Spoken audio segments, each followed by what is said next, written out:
குறிப்பா 2014 மோடி அவர்கள் இந்திய நாட்டின் தலைமை அமைச்சராக பொறுப்பேற்ற பிறகு தமிழ்நாடு இந்தியை நீங்கள் எதிர்த்தீர்கள், நான் இந்திக்காரர்களே அனுப்புகிறேன் என்று அனுப்பி வைக்கிறார்.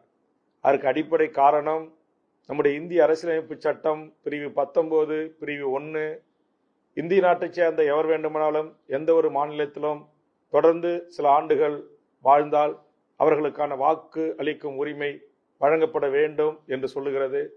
அதை பயன்படுத்தி இங்கு தமிழ்நாட்டின் வாக்காளர்களாக வடவர்களை மாற்றுகிற ஒரு முயற்சியில் தேர்தல் ஆணையம் ஈடுபட்டு கொண்டிருக்கிறது. தமிழக வாழ்வுரிமை கட்சியை பொறுத்தவரையில் இங்கு 25 ஆண்டு 50 ஆண்டு 100 ஆண்டு 200 ஆண்டு 300 ஆண்டுகளாக கூட வடமாநிலத்தவர்கள் இந்த மண்ணில் வாழ்கிறார்கள். அவர்களுடைய வாக்குரிமையை நாங்கள் எதிர்க்கவில்லை, அவர்கள் வாக்குரிமையை பறிக்க வேண்டும் என்று சொல்லவில்லை.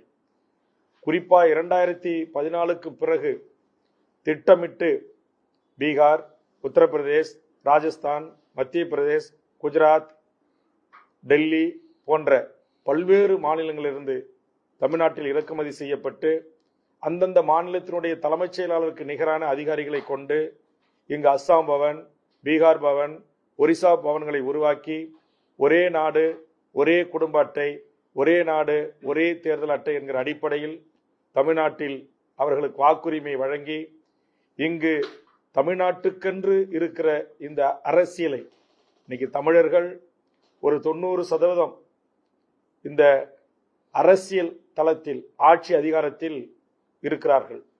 இதையும் காலி பண்ணுவதற்கு திட்டமிட்டு இவர்கள் இந்த மண்ணில் புகுத்தப்படுகிறார்கள்.